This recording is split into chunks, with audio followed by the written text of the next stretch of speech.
Hello दोस्तों, refix India के YouTube channel पे आपका फिर से स्वागत है।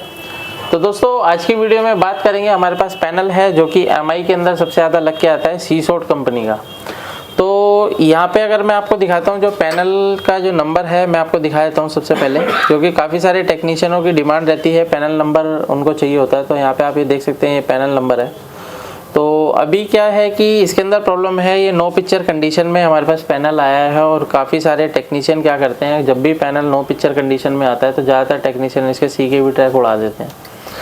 तो ऐसा नहीं है कि हर बार सीकेबी ट्रैक में दिक्कत आती है। सबसे पहले पैनल को प्रॉपर तरीके से चेक करना होता है, उसी के बाद पता लग पाता है कि प्रॉब्लम है कहाँ पे। तो अभी क्या है कि मैं सबसे पहले सेट को ऑन कर लेता हूँ। ऑन करने के बाद मैं आपको दिखाता हूँ सेट की क्या कंडीशन है। तो यहाँ पे मैंने इसको देख सकते हैं, यहाँ पे लगा रखा है, ये एमआई के लिए कन्वर्टर होता है जो कि हम बड़ा कनेक्टर पे, बड़े एलवीडीएस पे हम यहाँ पे चेक करने के पर्पज़ पे लगा सकते हैं। तो इसको हम पहले सेट को ऑन कर लेते हैं। ऑन करने के बाद मैं आपको दिखाता हूँ, ये देखिए सेट हमारा ऑन हो चुका है। और ऑन होने के बाद दोस्तों अगर हम यहाँ पे देखते हैं तो यहाँ पे अगर आप देखेंगे तो कोई भी पिक्चर इसके अंदर नहीं बन रही है। तो सबसे पहले हम इसके अंदर बेसिक वोल्टेज चेक करेंगे। बेसिक वोल्टेज चेक करने के लिए मल्टीमीटर को हम डीसी वोल्ट की रेंज पे लगा लेते हैं। यहाँ पे आप ये देखेंगे मल्टीमीटर को हमने डीसी वोल्ट की रेंज पे लगाया, और डीसी वोल्ट की रेंज पे लगाने के बाद जब हम इसको चेक करते हैं स्टेप बाय स्टेप, तो देखते हैं हमारे पास क्या प्रॉब्लम देखने को हमारे को मिलती है। तो सबसे पहले अगर हम देखेंगे तो यहाँ पे एक जीनर डायोड लगा हुआ है। जीनर के ऊपर हमारा 12 वोल्ट की सप्लाई जो है बिल्कुल परफेक्ट तरीके से बन रही है। ये 12 वोल्ट की सप्लाई जो है हमारे डीसी टू डीसी सर्किट के अंदर जाती है, और डीसी टू डीसी सर्किट से हमारी अलग अलग वोल्टेज बनना स्टार्ट होती है। जैसे कि सबसे पहले हमारी 3.3 वोल्ट बनती है। अगर आप यहाँ पे देखेंगे कि हमारा सीसोट का जो डीसी टू डीसी आईसी है, इसी के अंदर हमारी लेवल शिफ्टर आईसी है, इसी के अंदर हमारी गामा आईसी है, और यही हमारी डीसी टू डीसी आईसी है। यानी कि 3 आईसी का ये कॉम्बिनेशन है। दूसरा अगर आप यहाँ पे देखेंगे तो टीकॉन आईसी लगी हुई है, और यहाँ पे अगर आप देखेंगे तो रोम आईसी लगी हुई है।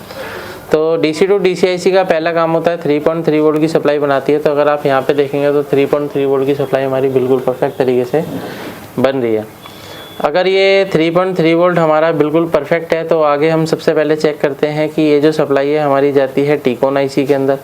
तो टीकॉन आईसी के अंदर अगर हम देखेंगे तो यहाँ पे हमारा एक पीएफ लगा होता है। तो यहाँ पे देखिए आपको पीएफ पे जो वोल्टेज मिल रहा है ये हमारे को मिली वोल्ट में मिल रहा है, 878 के अराउंड।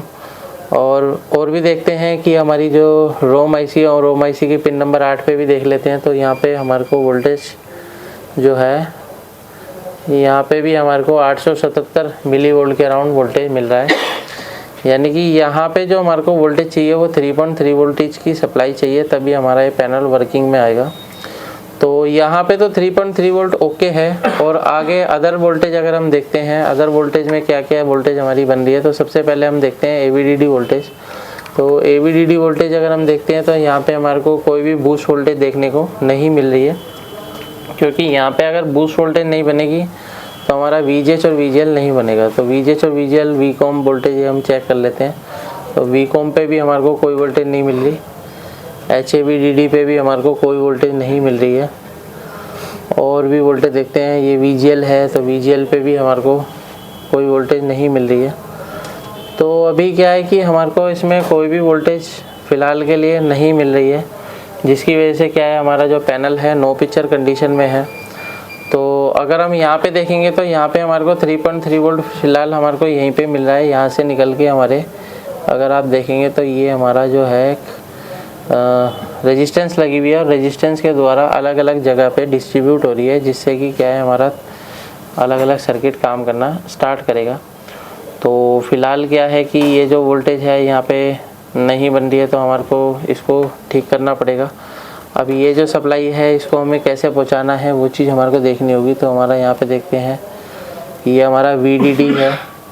वीडीडी पॉइंट पर भी हमारे को 2.4 वोल्ट की सप्लाई मिल रही है। तो यहाँ पे सबसे पहले ये देख लेते हैं कि कहीं पे हमारी शॉर्टिंग तो नहीं है। शॉर्टिंग की वजह से इस तरीके की दिक्कत देखने को मिलती है।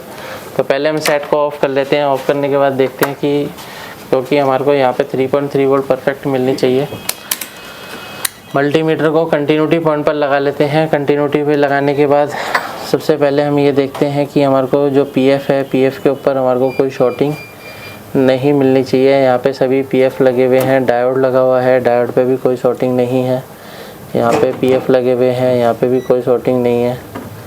और भी है यहाँ पे ये भी देख लेते हैं यहाँ पे। खैर इनकी तो दिक्कत है नहीं, क्योंकि ये तो हमारा सेकेंडरी पार्ट है, क्योंकि जब तक हमारा प्राइमरी वोल्टेज नहीं बनेगा तब तक सेकेंडरी वोल्टेज नहीं बनेगा।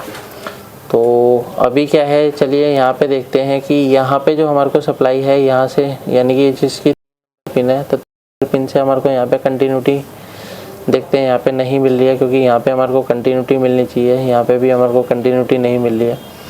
तो इसके आसपास में देखते हैं कि यहाँ पे जो कनेक्शन आ रहा है इस पीएफ के द्वारा आ रहा है। यहाँ पे आप ये देख सकते हैं पीएफ से जुड़ा हुआ है, और भी एक पीएफ और लगा हुआ है यहाँ पे, देख सकते हैं एक पीएफ और है यहाँ पे। तो इस पीएफ से जो है 3.3 वोल्ट हमारे टीकॉन आईसी और जो है हमारी रोम आईसी के अंदर यहाँ से 3.3 वोल्ट जा रहा है। तो यहाँ पे क्या है, हमारे को फ़िलहाल 3.3 वोल्ट डायरेक्ट देकर चेक करते हैं। कई बार यहाँ पे क्या होता है, सप्लाई इंटरनल ब्रेक होने की वजह से भी दिक्कत आती है। तो इसको क्या है कि मैं यहाँ पे एक सप्लाई देने की कोशिश करते हैं हम सबसे पहले। तो सेट को हम सबसे पहले बंद कर लेते हैं, और यहाँ पे से सप्लाई अगर जो है हमारा 3.3 वोल्ट, इसको हम उठाते हैं सीधा रेजिस्टेंस से, और रेजिस्टेंस से उठा के दोस्तों इस पीएफ के ऊपर हम 3.3 वोल्ट देंगे, जिससे कि क्या है कि इसी पीएफ से हमारा दोनों आईसी कनेक्टेड है, एक रोम आईसी और दूसरी हमारी जो है टीकॉन आईसी। तो यहाँ पे मैं इसकी सप्लाई जो है इसके अगले पॉइंट से ले लेता हूँ, यहाँ से इस पॉइंट से मैं इसकी सप्लाई ले लेता हूँ 3.3 वोल्ट, और ये जो 3.3 वोल्ट है इसको हम दे देते हैं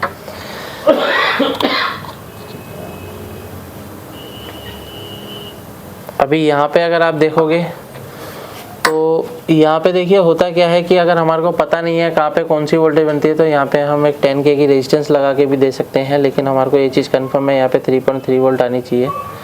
तो मैं यहाँ पे जो है डायरेक्ट जंपर के द्वारा सप्लाई दे रहा हूँ, और ये जंपर लगाने के बाद अगर हम देखते हैं, क्योंकि काफ़ी सारे सेट ऐसे आते हैं जिसके अंदर हमारे को बाईपास करना पड़ता है, तो ये हमने एक तरीके से बाईपास करा है सप्लाई को। और सप्लाई बाईपास करने के बाद देखते हैं क्या कंडीशन हमारे को मिलती है। सेट को ऑन करते हैं, ऑन करो भाई इसको। सेट को ऑन कर लेते हैं, और ऑन करने के बाद सबसे पहले हम यहाँ पे 3.3 वोल्ट की सप्लाई चेक करेंगे। मल्टीमीटर को DC वोल्ट की रेंज पे सेट कर लेते हैं। ऑन हो गया, ऑन हो गया। तो यहाँ पे अगर हम देखेंगे तो हमारे को अभी भी वोल्टेज जो है यहाँ पे कम मिल रहा है, यानी कि 9.5 वोल्ट की सप्लाई हमारे को यहाँ पे मिल रही है। यहाँ पे हमारे को 3.3 वोल्ट मिलना चाहिए प्रॉपर, और यहाँ पे देखते हैं तो यहाँ पे हमें 3.3 वोल्ट मिल रहा है। तो रेजिस्टेंस के अगर हम दूसरी साइड लगा के देखते हैं क्या कंडीशन मिलती है। इस रेजिस्टेंस को से मैं यहाँ पे निकाल लेता हूँ, और इसको जो है देके देते हैं सप्लाई दूसरे पॉइंट से। तो यहाँ पे रेजिस्टेंस का ये दूसरा पॉइंट है, और इस पॉइंट से क्या है हम सप्लाई देके ट्राई करते हैं, क्योंकि ये चीज़ें हमारे को ट्राई करने के बाद ही पता लगती है। क्योंकि क्या होता है कि ये सीमेटिक के अंदर ही पता लग पाता है कि हमारे को 100% की सप्लाई आ कहाँ से रही है। तो ये मैंने सप्लाई यहाँ पे दे दी है।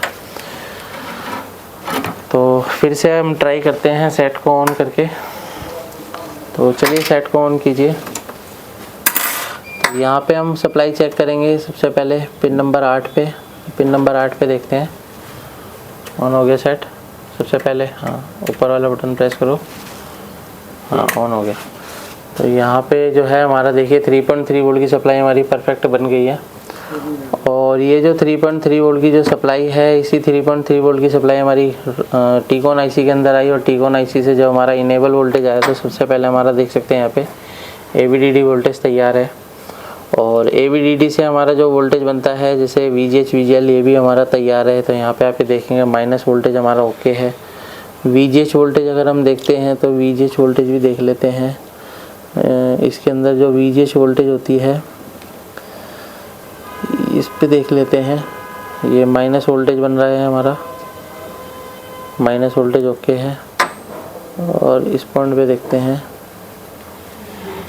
ये 25 वोल्ट की सप्लाई हमारी परफेक्ट तरीके से बन रही है, यानी कि ये हमारा VGH वोल्टेज भी ओके है। और VCOM वोल्टेज देखते हैं तो VCOM वोल्टेज 5 वोल्ट की सप्लाई ओके है। तो अभी क्या है कि हमारा जो पैनल है बिल्कुल परफेक्ट तरीके से ऑन हो चुका है। यहाँ पे अगर आप देखेंगे तो पैनल हमारा ऑन है। यहाँ पे देख सकते हैं नो सिग्नल की जो है यहाँ पे इंडिकेटर हमारे को आ रहा है। इस तरीके से हम किसी पैनल को आसान तरीके से रिपेयर कर सकते हैं। पैनल की सप्लाई आपको कंफर्म तरीके से पता होनी चाहिए।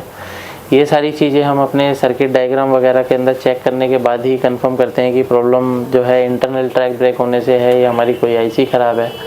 तो वीडियो आपको पसंद आए तो वीडियो को लाइक करें, शेयर करें, कमेंट करें। Thank you friends.